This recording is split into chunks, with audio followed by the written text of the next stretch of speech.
The rest of the furniture of this privileged apartment consisted of old cabinets filled with Chinese porcelain and Japanese vases, Luca del Robbia faïence, and Palissy platters, of old armchairs in which perhaps had sat Henry IV, or Sully, or Louis VIII, or Richelieu, for two of these armchairs, adorned with a carved shield, on which were engraved the fleur-de-lis of France, on an azure field, evidently came from the Louvre, or at least some royal residence. Over these dark and somber chairs were thrown splendid stuffs, dyed beneath Persia's sun, or woven by the fingers of the women of Calcutta or of Chandernagore. What these stuffs did there, it was impossible to say.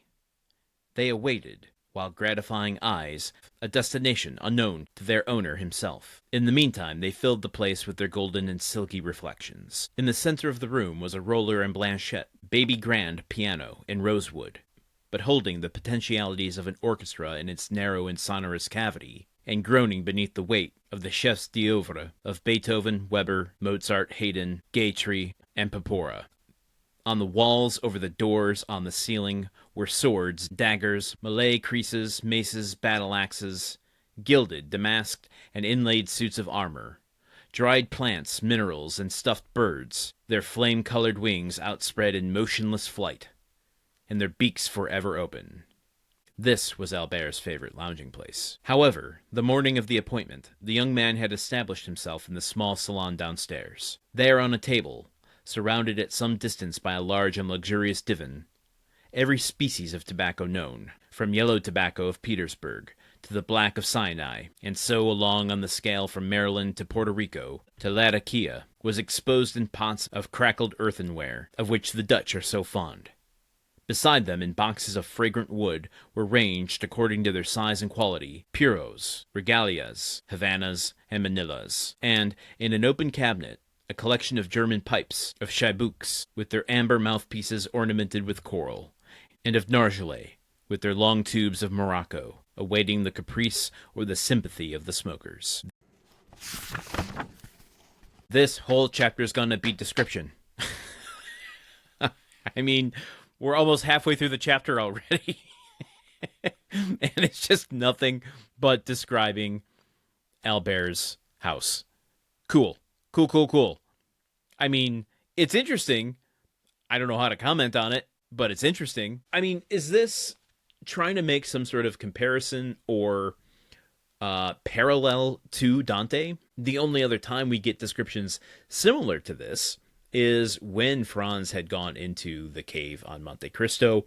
When Franz and Albert go into his apartments in the Hotel de Londres, we get a sense of all of Dante's belongings, which communicate a life of traveling experience. But there's something a bit more cosmetic, I think, about Albert's room here, which is weird because the cave, the apartment are more transitory places, whereas this is a more permanent place, and yet Dante's feels more earned than Albert's, which just seems like a collection of souvenirs. Maybe that's just how I'm reading it, but Dante, even if it's for a manipulative purpose, there is purpose behind the things he has, or at least it feels that way, to, create an impression on other people. Whereas Albert, based on what we've read yesterday and just know of his character up until now, is more interested in just the aesthetic. Not necessarily the impression, but thinking he's giving an impression by accumulating all of this stuff. Does he have a genuine interest in it in the way that Dante speaks about executions? Can he tell the story behind each of these things that he has? I don't know. I am curious. I'm eager now to see how Albert functions in his own world. Also kind of funny that Dumas references Richelieu here.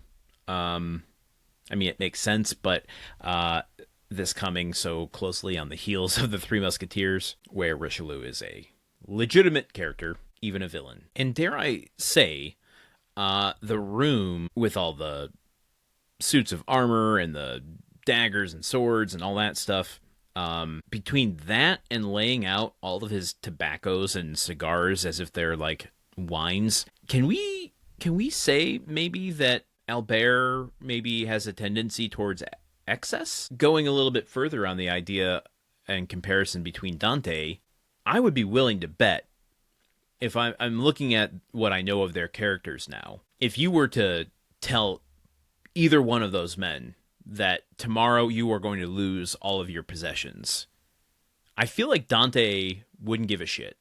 Whereas Albert would be like putting up a fight, complaining, asking why. Like, and yet I feel like he has less of a connection to all of his stuff simply because it places him in a certain societal standing.